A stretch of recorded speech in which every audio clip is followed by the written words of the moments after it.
Good evening. Here is the news at 6. First, the highlights. Governor Sanwo-Olu seeks collaboration for Lagos Food and Logistics Hub projects. Federal government orders 50 jets as terrorists occupy Kanji Park in Niger State. On the foreign scene, U.S. Supreme Court rules against domestic abuse, oil and guns. In sport, Nigeria's Flamingos group opponents in Under-17 Women's World Cup to emerge on Saturday. Now, the details. I am Taiwo Baruwa.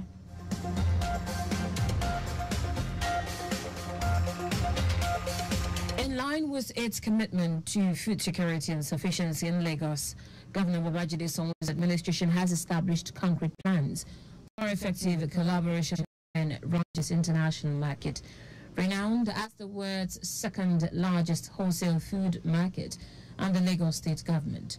Governor Sanwo-Olu announced the collaboration during the visit of some Lagos State officials to the Ranches International Market in France on Thursday. Sanwo-Olu, who was accompanied by Lagos State Commissioner for Agriculture, Abisola Olusoya, Special Advisor to Governor on Agriculture, Rotimi Fashola, and Executive Assistant to Governor on Agriculture, Olaniun Owolabi, said the aim of the visit was to establish strategic and technical partnerships essential for the development and operationalization of the food and logistics hub.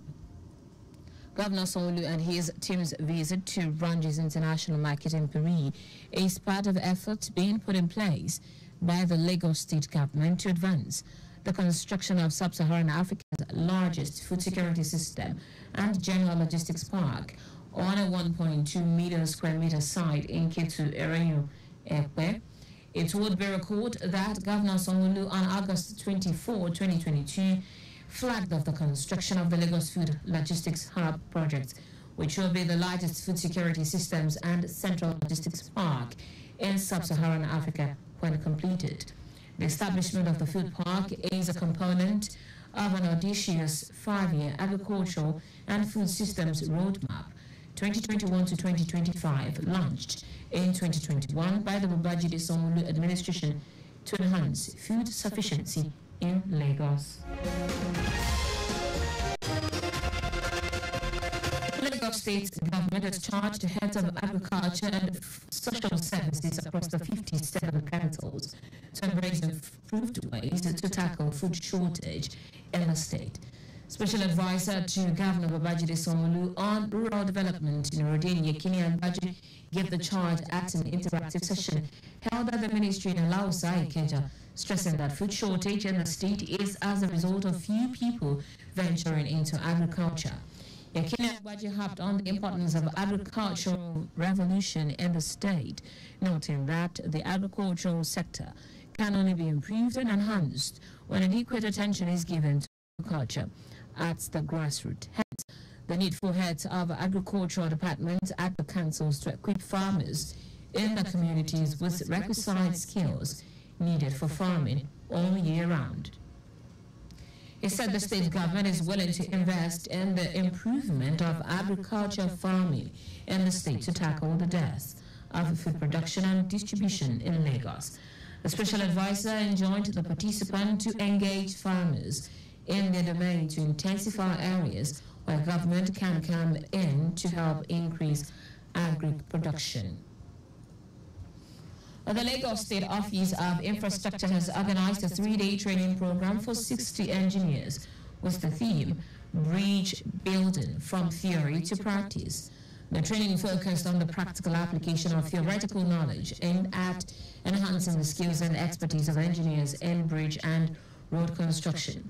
The program, which was held at the Public Service Staff Development Center, Magudu, covered various aspects of bridge building, including design, construction, and maintenance, with renowned experts in construction engineering delivering lectures and leading hands-on sessions.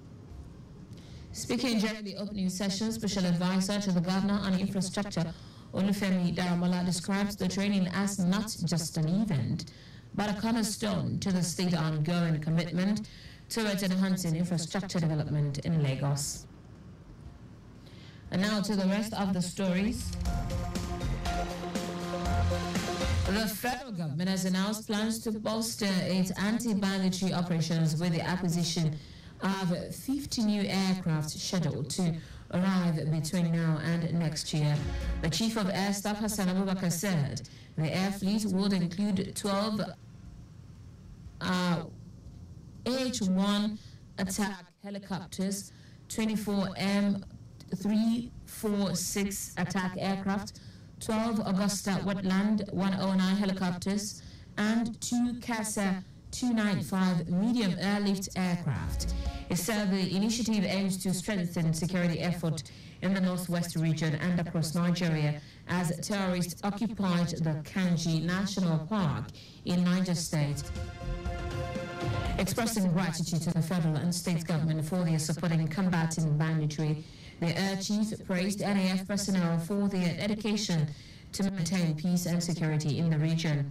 Also, the Chief of Army Staff, Taiwo Baruwa, has received 2 newly acquired helicopters at the Nnamdi Azikiwe International Airport in Abuja. The 2 helicopters are meant to be used for logistics, surveillance, training, and casualty evacuation, among others. Baruwa noted that the Army had nurtured the desire to have an aviation wing since 1984, expressing delight that the dream had finally materialized with the acquisition of the 2 helicopters. The border region between Nigeria, Niger, and Burkina Faso had been identified as a hotspot for insurgency, with various terrorist groups like Al-Qaeda and the Islamic State using the region as a staging area to large attacks on government forces and civilians. The Niger Delta Development Commission, NDDC, says over 2,000 patients benefited from the first phase of its free health medical outreach in Oka General Hospital, Oke-Ikwe, in Oka West Local Government area of Abia State. The NDDC Managing Director, Samuel Ogbuku, made this known while speaking at the week-long free healthcare program. Ogbuku, who was represented by the Abia State representative on the NDDC board, Iruba Dingba, said the medical outreach program was targeted at changing the health situation and narrative of the medically underserved people in the region. He said, as an interventionist agency, the Commission had championed good health as being integral to the successful realization of its mandate in facilitating the sustainable development of the Niger Delta region.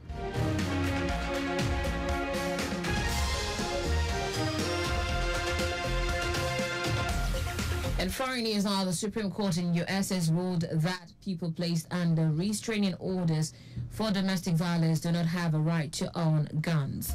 The 8-1 decision upholds a 30-year-old law that bans those with restraining orders for domestic abuse from owning firearms.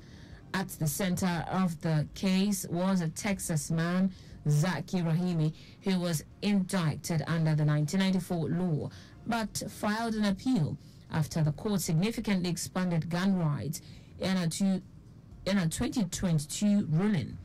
In that ruling, the court decided the U.S. Constitution's guarantee of the right to keep and bear arms protects a broad right to carry a handgun outside the home for self-defense. The U.S. government, wanting to keep the law in place, argued that dangerous individuals such as loyalists to Britain in the American Revolutionary War era had been disarmed in the past. In 2020, his then-girlfriend was granted a restraining order by a court after he dragged her into his car, causing her to hit her head on the dashboard. During an argument near his Arlington, Texas home, he also shot at a bystander who witnessed the assault. Despite a court order suspending his handgun license and barring him from possessing any firearm, he kept his weapons and was involved in 5 shootings in public later that year. Justice Clarence Thomas, a conservative, was the only one of the 9 judges to dissent. In sport now, the Flamingos of Nigeria will discover the team's opponent in the group stage of the 2024 FIFA Under-17 Women's World Cup on Saturday. 17 countries have booked their place in the competition. Nigeria, Zambia, and debutant Kenya will represent Africa at the tournament, which will be hosted by the Dominican Republic. The draw will be held at the Fray Anton de Montesinos Monument in Dominican Republic, while matches will be played at the Santo Domingo and Santiago de lo Caballero. The competition will run from October 16 to November 3. And that's it on the news at 6. But just before we go, ensure the registration mark on your vehicle is clear and visible at all times. You can follow us and like all of various social media platforms: X, Traffic Radio 961, Facebook, Lagos Traffic Radio 96.1 FM, Instagram, Lagos Traffic Radio 961. Subscribe and watch our news and programs live on YouTube at Traffic Radio 961. You can also visit our website at trafficradio961.ng. Did you know that the Sanwo-Olu administration supported 152 businesses and persons in the tech ecosystem under the Lagos Innovate program? You can get more details on the Lagos State Government website. To end the news, here are the highlights of the major stories. In line with its commitment to food security and sufficiency in Lagos, Governor Babajide Sanwo-Olu's administration has established concrete plans for effective collaboration between Ranges International Market, renowned as the world's second largest wholesale food market, and the Lagos State Government.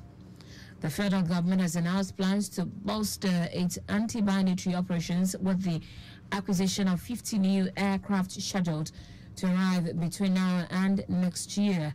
We also told you that the Supreme Court in U.S. has ruled that people placed under restraining orders for domestic violence do not have a right to own guns. And finally, in sport, the Flamingos of Nigeria will discover the team's opponent in the group stage of the 2024 FIFA Under-17 Women's World Cup on Saturday. For contact with the newsroom, send a message to info@trafficradio961.ng. That ends the news broadcast compiled by Coyote Mafola Shiri. I am Taiwo Baruwa. Thank you for listening. Good evening.